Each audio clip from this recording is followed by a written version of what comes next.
आवाज आ रही है?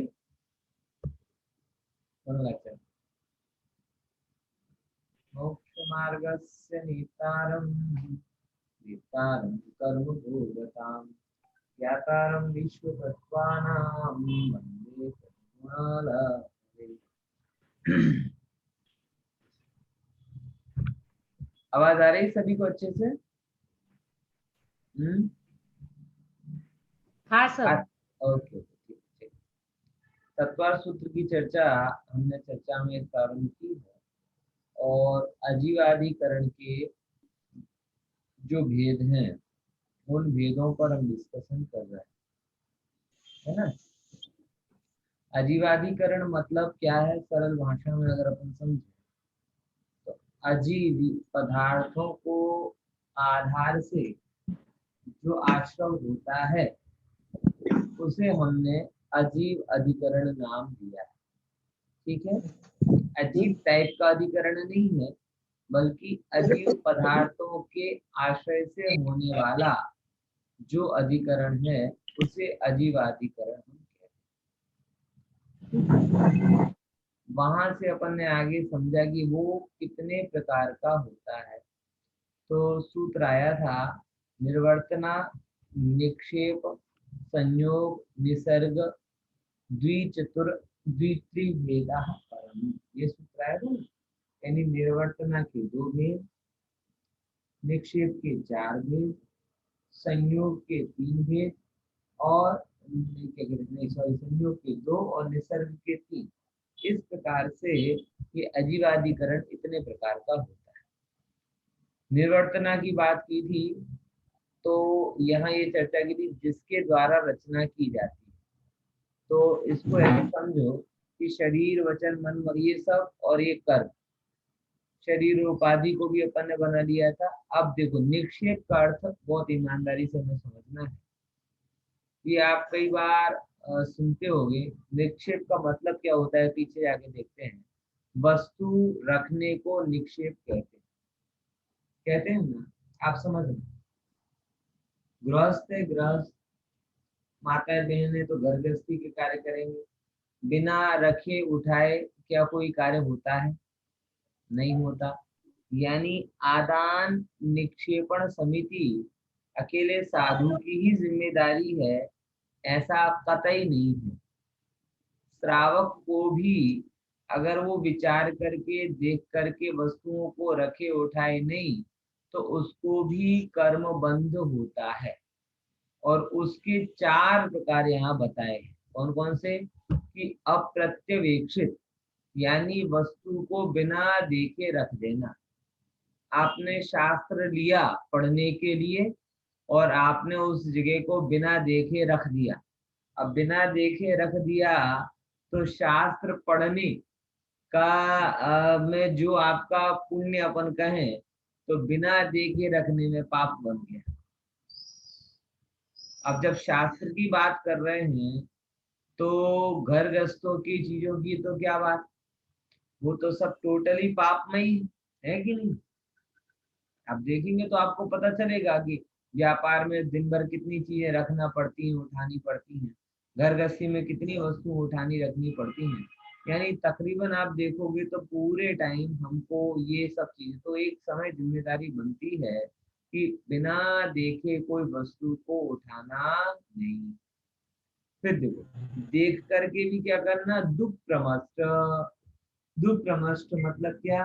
बिना परिमार्जित किए, बिना उसको परिमार्जित मतलब क्लीन किए, साफ किए।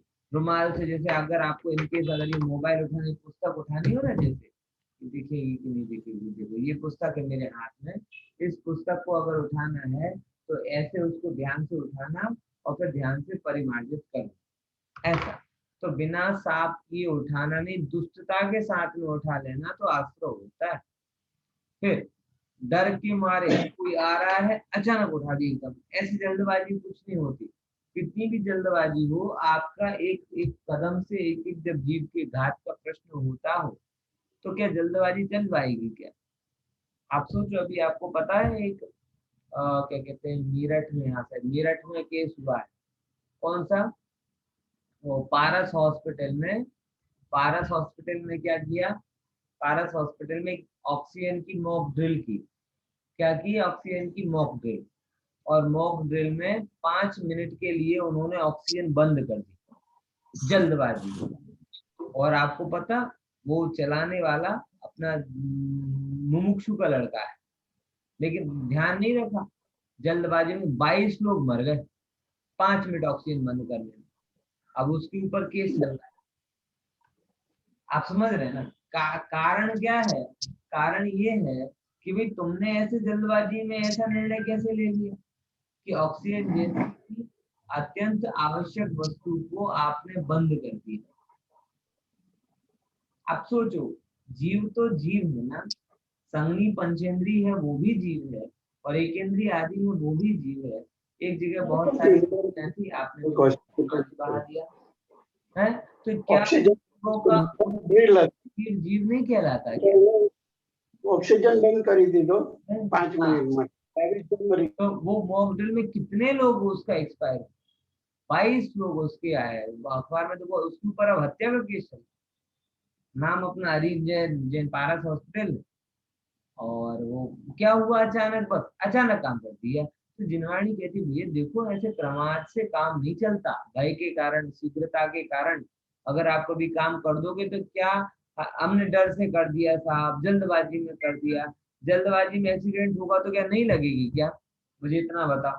जल्दबाजी में कोई काम होगा तो क्या नहीं होगा क्या? तो जैसे आपके जीव की कीमत है, तो आपसे जिन छोटे छोटे जीवों का घात हो रहा हो, क्या उनके प्राणों की कोई कीमत नहीं है?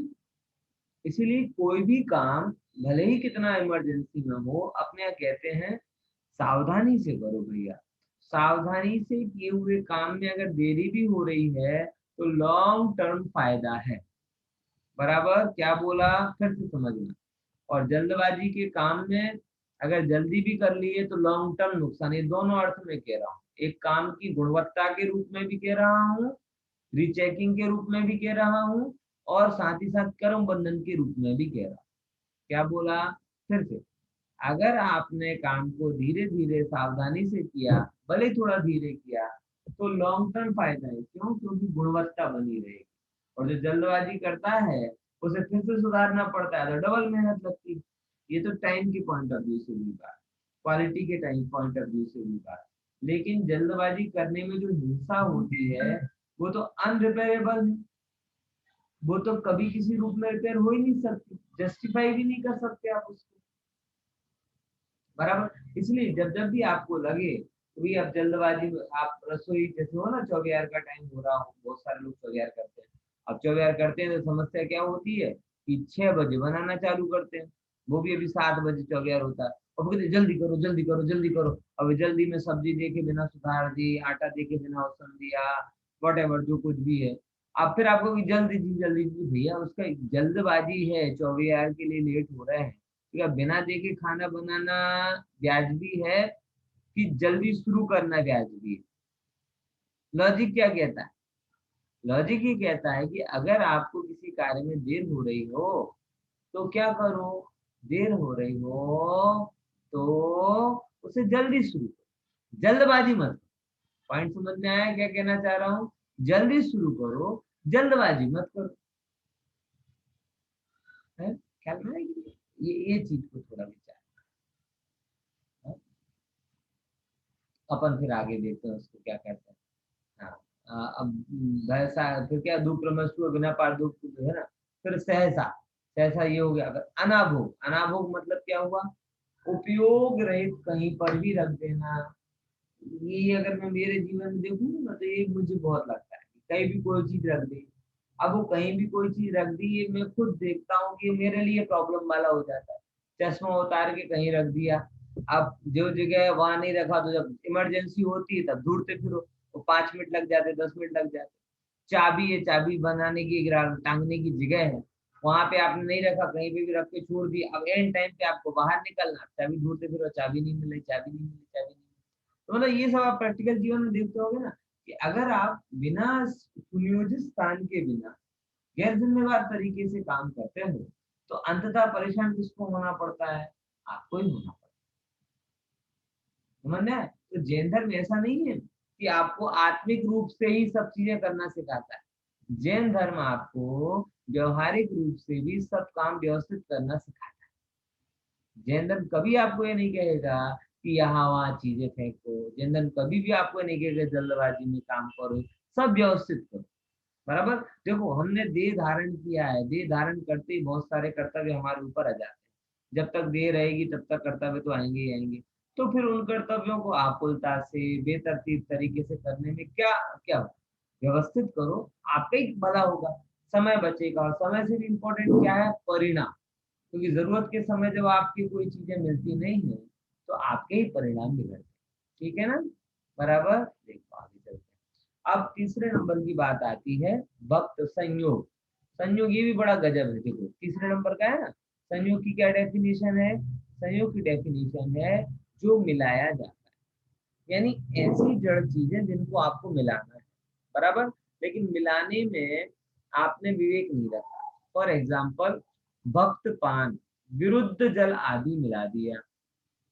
विरुद्ध जल मिला दिया मतलब क्या? बहुत गर्म पानी था उसमें बहुत ठंडा पानी मिला दिया। तो बहुत गर्म में बहुत ठंडा मिलाओगे तो क्या होगा? गर्म जाति के जो जीव हैं वो ठंडे में जाके मर जाएंगे, और ठंडे के जो जीव हैं वो गर्म में मर जाएंगे। आपने तो गर्म पानी से नहा लिया, और गर्म पानी से नहाने पर आपका तो काम हो गया, लेकिन कितने जीव वहां पे चले गए? इसीलिए आपको पता है जैन पद्धति के अनुसार कैसे पानी गर्म करना चाहिए? जैन पद्धति के अनुसार उतना ही पानी गर्म करना चाहिए जितना मिलाने की आवश्यकता ना हो। आप क्या करते, एक तपेली पानी बहुत ज्यादा गर्म कर देते हो, बराबर, और एक तपेली पानी को बहुत गर्म करने के बाद में फिर उसमें फिर दूसरा ठंडा पानी मिला देते, तो गर्म के जीव भी मर जाते हैं, ठंडे के जीव भी मर जाते हैं। विरुद्ध वस्तु आपने क्या कर दी। समझ में आया? इसके लिए गीजर में भी ऐसा मत रखना, एक तो गीजर का पानी ऐसे बिना छना यूज करोगे तो बात होती नहीं। बहुत सारी बातें इसमें हैं, लेकिन आप थोड़ा इसको विचार करके विरुद्ध आप समझना। शीत योनि अलग होती है, उष्ण योनि अलग होती है। बहुत ज्यादा आप मिक्स कर देते हो हर चीज में। बराबर, दूध की प्रकृति अलग होती है, फल की प्रकृति अलग होती है, आपने उसको मिक्स कर दिया।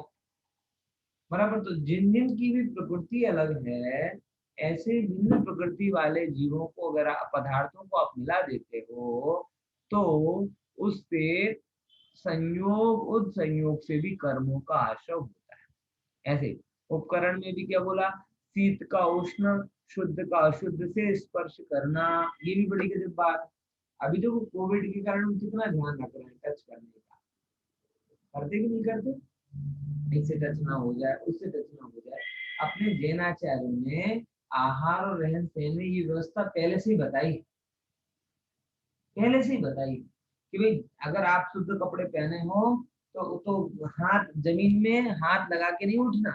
अपन कहते हैं ना, भगवान भगवान के जब दर्शन करने जाते हैं, आपको शायद पता ना हो, हमारे गांव में इस बात पर बहुत टोकते थे कि दर्शन करो तो हाथ देकर जमीन में नहीं उठना चाहिए।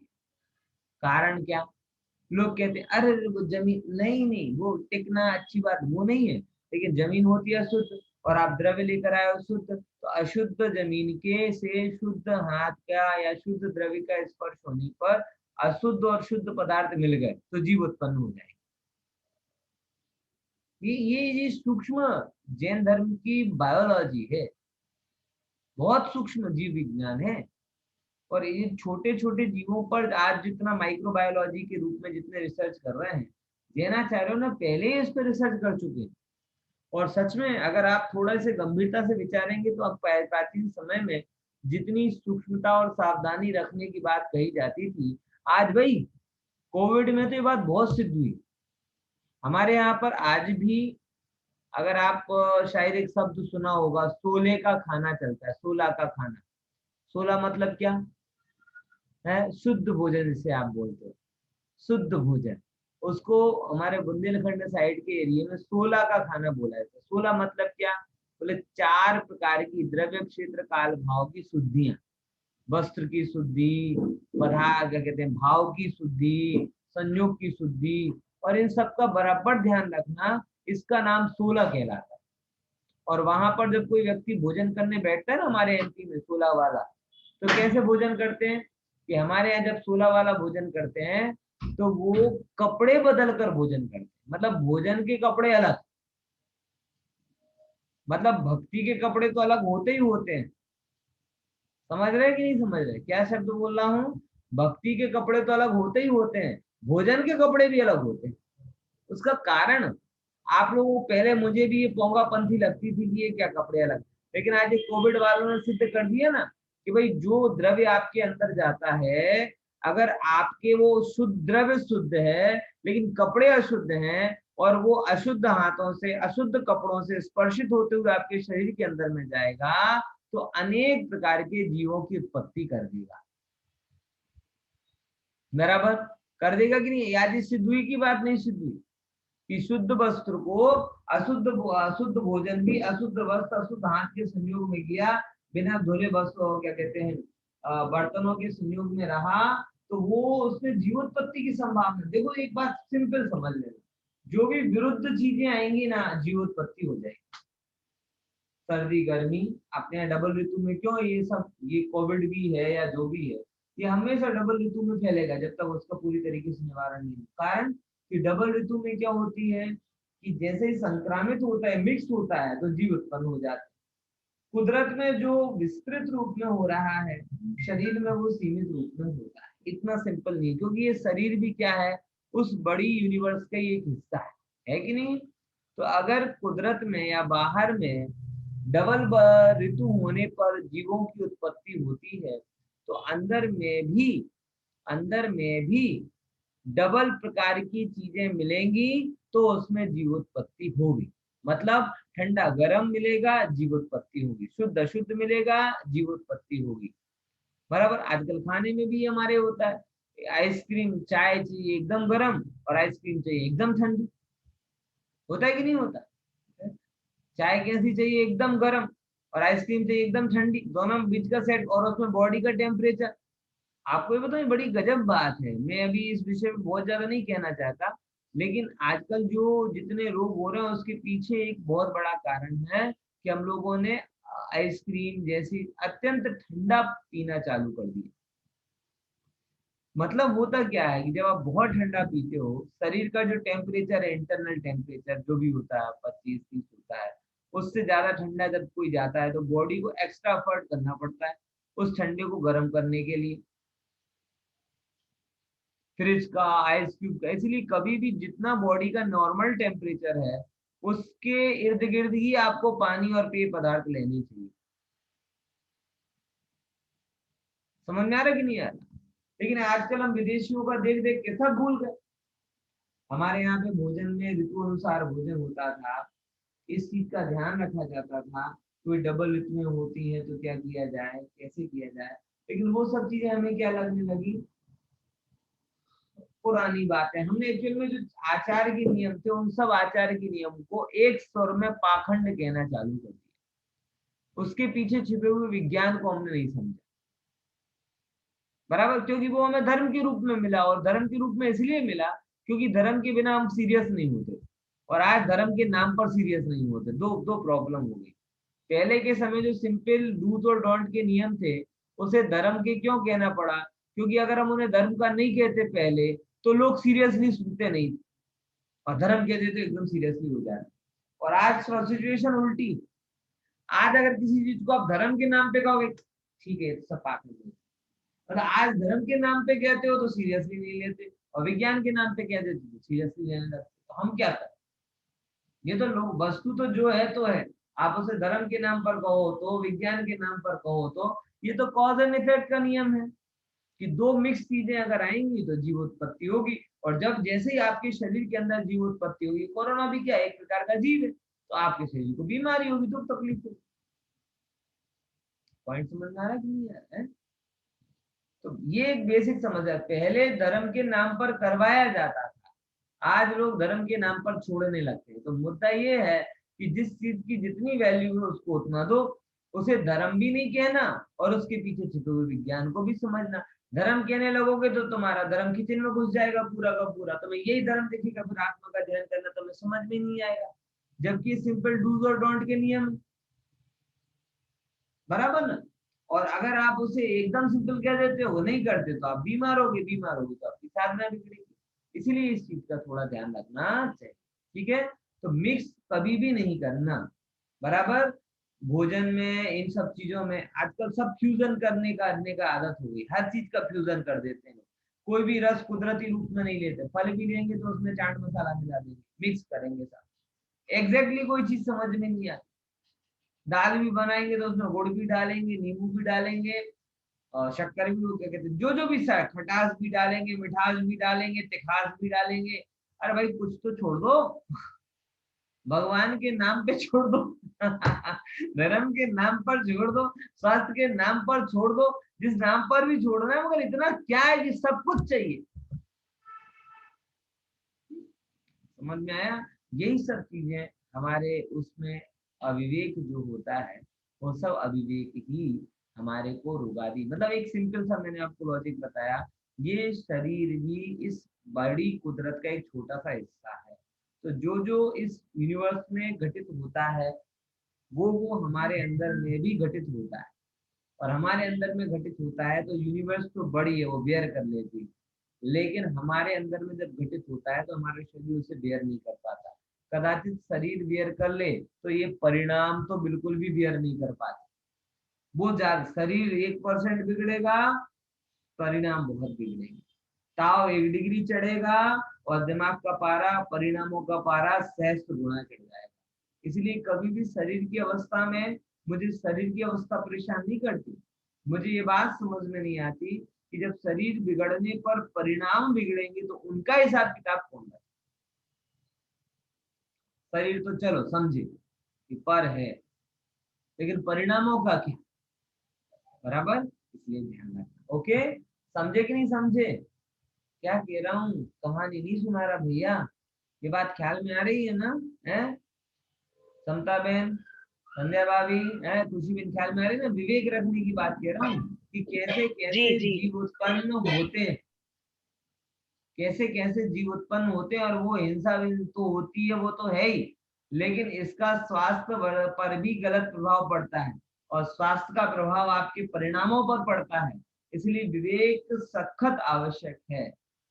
मैं नहीं मानता कि भारत की संस्कृति के अलावा और किसी संस्कृति ने भोजन पर इतना ध्यान दिया है, भोजन शुद्धि पर। हाँ, आजकल के थोड़े पढ़े लिखे लोग डाइट और न्यूट्रिशन के नाम पर बहुत ध्यान देने लगे, लेकिन हमने शुरुआत से ही अहिंसा के पॉइंट ऑफ व्यू से और आराधना के पॉइंट ऑफ व्यू से आहार शुद्धि पर बहुत ध्यान दिया। और इसी का एक दुष्परिणाम भी रहा और एक सुलभ वो भी रहा कि आहार शुद्धि हमारे यहाँ मिलती है, और दुष्परिणाम ये रहा कि लोगों ने आहार शुद्धि का नाम ही धर्म समझ लिया। ये दोनों चीजें हमारे यहाँ पे घटी, बराबर। अब चलो, निसर्ग कहते हैं, निसर्ग क्या है? तो निसर्ग में बताते हैं। तो 3 प्रकार की, निसर्ग का मतलब क्या होता है बताओ जरा। निसर्ग की क्या परिभाषा अपन ने ली थी वहां पर? देखो, प्रवृत्ति को निसर्ग कहते हैं, प्रवृत्ति को निसर्ग कहते हैं। मन से, वचन से, काया से जो भी आप एक्टिविटी करते हो उसे हम कहते हैं निसर्ग। चलिए देखते हैं क्या है वो। तो सबसे पहले काया से निसर्ग क्या होता है? पूरे शरीर से कुछ चेष्टा करना, वो काया का निसर्ग है। गलत काम करना, गलत चेष्टाएं करना, व्यवहार, गलत आचार करना, ये निसर्ग काया का। फिर वचन, वचन क्या कहलाता है? दुष्ट वचन आदि बोलना, मुंह से, वचन से, वाणी से गलत शब्द बोलना, और मन से गलत विचार रखना। तो ऐसे करके जो भी मन वचन काया की विपरीत प्रवृत्ति है, उस विपरीत प्रवृत्ति को निसर्ग कहते हैं। ठीक है, इसमें से किसको सुधारना चाहिए? है, किसको सुधारना चाहिए मन वचन काया की प्रवृत्तियों में से? है, कौन सुधारने लायक है कि तीनों सुधारने लायक है? चलो मैं आपसे एक सिंपल सिंपल सी बात पूछ लेता हूँ। मन की चलो, काया की प्रवृत्ति सुधारने के लिए आप क्या करेंगे? बोलो पारुल भाभी, अनम्यूट करके बोलो। काया की प्रवृत्ति सुधारने के लिए कल, चलो आज अपन ने किया ना कि मन वचन काया की प्रवृत्ति सुधारनी है। तो काया की प्रवृत्ति सुधारने के लिए आप क्या करेंगे? पारुल भाभी बोलो। प्रमाद नहीं करेंगे, बस चलते समय नीचे देख के चलेंगे। सिंपल एक नियम पकड़ लोगे ना तो सारे काम अपने आप हो जाएंगे। कौन सा? प्रमाद नहीं करेंगे। बराबर, प्रमाद नहीं करेंगे मतलब दो चीजें, एक तो विचार करेंगे कि जीव कैसे होते हैं, जीव कैसे उत्पन्न होते हैं, और हमें अज्ञानता नहीं रखना और वो जीव आदि का घात नहीं हो, इस बात को सिंपली सिंपली वो कहना है ना। प्रमाद नहीं करेंगे, क्योंकि जैसे जीव उत्पन्न हो रहे हैं, हम इतने बड़े कसाई तो है नहीं कि जीव उत्पत्ति का हम ज्ञान करो और वो काम करते, हम तभी वो काम करते हैं हमें पता नहीं चलता। जानबूझ के हम चींटी पर पैर नहीं रखते, हमारे पैर के नीचे से चींटी तभी मरती है जब हमारा ध्यान ना हो। बराबर ना? समझ में आया कि नहीं आया? तो पहला निर्णय क्या करेंगे हम? काय की चेष्टा सुधारने के लिए प्रमाद नहीं करेंगे। बोलो खुशी बहन, बोलो चलो वचन की चेष्टा सुधारने के लिए क्या करोगे? प्रज्ञा बहन बोलो चलो। दिनेश हित भाई, मित प्रिय वचन, हित मित बहुत प्रिय सरस, बहुत वचन। सरस शब्द लीजिए। हित मित प्रिय वचन कही। बराबर, ત્રણેય શબ્દોનો મર્મ ખબર છે ને? હે શું હિત એટલે? हितकारी, ઓછું બોલવાનું, હિતકારી બોલવાનું। મિત એટલે ઓછું બોલવાનું, અને પ્રિય એટલે કેવો? કે જેનાથી આપણું ભલું થાય એવો, બધાનું ભલું થાય એવો। बराबर, आओ विचार ये छोटी वस्तु नहीं है साहब। ये जो आप एक शब्द में बोला ना कि काया से प्रमाद नहीं करेंगे, इसको प्रैक्टिस करने के लिए आपको वर्षों लग जाएंगे। हित में प्रिय वचन बोलना चाहिए, ये सैद्धांतिक रूप में कहना बड़ा आसान है, लेकिन इसे अमल में लाना आपको बहुत साधना की जरूरत होती है। ऐसे नहीं होता है, पूरी जिंदगी निकल जाती है। कहते ना इसी के लिखा है कि बालक बोलना तो 2 साल में सीख जाता है, लेकिन क्या बोलना है जिंदगी भर नहीं सीखता। जीभ फिसल जाती फिर यूं, अरे यार निकल गया, अब क्या करें, अब क्या करें, भूख और कुछ नहीं कर। और कई बार ऐसा होता है कि आप एक बार बोल जाते हो, फिर उसको रफू करने के लिए 50 बातें बोल दो, लेकिन वो चीज जाती नहीं, समझ में आया? इसीलिए उसका थोड़ा विवेक रखो। हित मित प्रिय वचन बोलो, बहुत बढ़िया बात है, इसका ध्यान रखो।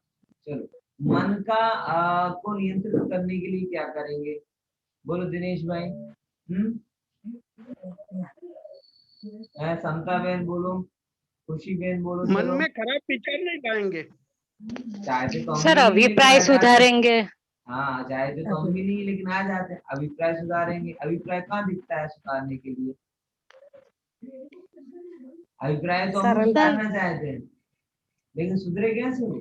कोई आपको पता कहाँ रहता है अभिप्राय आपका?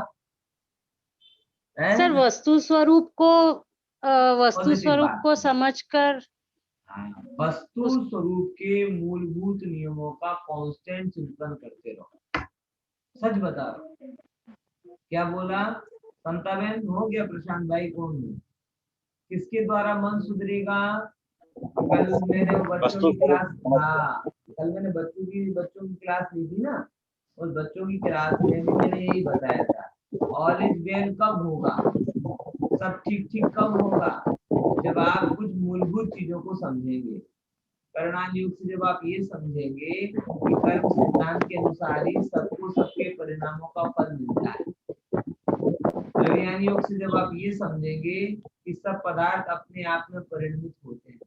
प्रपमान योग से जब आप ये समझेंगे कि ये जो जितने भी जीव है ना, ये सारे जीव अपना अपना रोल प्ले करने के लिए यहाँ पर आए। और द्रव्यान योग से जब आप ये समझेंगे कि सब शुद्धात्मा, इसलिए मैंने उनको बच्चों को थोड़ा मस्ती में पढ़ाए थे कल 4 चीजें। ऑल इज, कितनों ने सुनी थी क्लास कल की बच्चों की क्लास? ऑल इज क्या कहते हैं, all is well, all is wall, all is role और ऑल इज सोल। हाँ ये 4 प्रिंसिपल मैंने सिंपली समझाए थे बच्चों को। उनमें बड़ी गहरी बात थी, बच्चों को तो बच्चों के तरीके समझाया था, लेकिन जब तक आप इन प्रिंसिपल्स को अंदर में बैठाएंगे नहीं, तब तक आप क्या, भगवान भी अपने परिणामों को नहीं सुधार पाएंगे। समझ में आ रहा है कि नहीं आ रहा? तो कुआं में आपका कचरा भरा हो और हवाड़े में अमृत आ जाए, ऐसा तो नहीं होगा ना। तो कुएं में कचरा भरा है तो हवाड़े में भी क्या आएगा, कचरा ही आएगा, है समझ में। और अगर कुएं में अमृत भरा है तो हवाड़े में भी क्या आएगा, अमृत ही आएगा। इसीलिए अभिप्राय सुधारना बोले, परिणाम को सुधारना बोले, ये सब हो कैसे, तो होने का तरीका सिंपल है, सनातन नियमों को अंदर में बैठा। क्या बोला, सनातन नियमों को अंदर में बैठा। और मैं अपने अनुभव से कहता हूँ कि जैसे ही आपके अंदर में ये मूलभूत चीजों का गहरा श्रद्धान होता है, आपके मन में कोई प्रकार की दुष्टता आती नहीं। आपका मन है ना, स्फटिक की भांति निर्मल हो जाता है, विकार नहीं रहते फिर उसके अंदर में, विकल्प नहीं रहते उसके अंदर में। और अगर आपके अंदर वो श्रद्धान गहराई से बैठे नहीं, तो विचार और विकल्पों के अलावा और कुछ नहीं रहता। बराबर समझ में आया कि नहीं आया? तो इसको थोड़ा ध्यान रखना कि निसर्ग मतलब मन में भी दुष्ट विचार आदि न आवे, इसका ध्यान रखने। और उसके लिए मूलभूत सिद्धांतों का बार बार घोषण करें, बार बार रिटर्न करें, बार बार उन्हीं का श्रद्धान करेंगे तो अपने आप मन में वो शक्ति हो जाएगी। बराबर। अब अपन जरा थोड़ा इस विषय के अध्याय, ये हो गया ना आजीवाद। अभी तक मैंने आपको बहुत पहले आप याद करके देखें, मैंने आपको दो चीजें बताई थी कि इस छठे अध्याय में दो प्रकार से बात आएगी। कौन कौन से? एक तो कॉमन पॉइंट ऑफ व्यू से कर्मों का आश्रव क्या होता है, और फिर एक एक कर्म का आश्रव किस प्रकार से होता है। मतलब पहले जनरल डिब्बे में चलेंगे, फिर अपन VIP डिब्बे में आएंगे, इंडिविजुअल डिब्बे में। बराबर। पहले जनरल वार्ड, फिर आइसोलेशन वार्ड।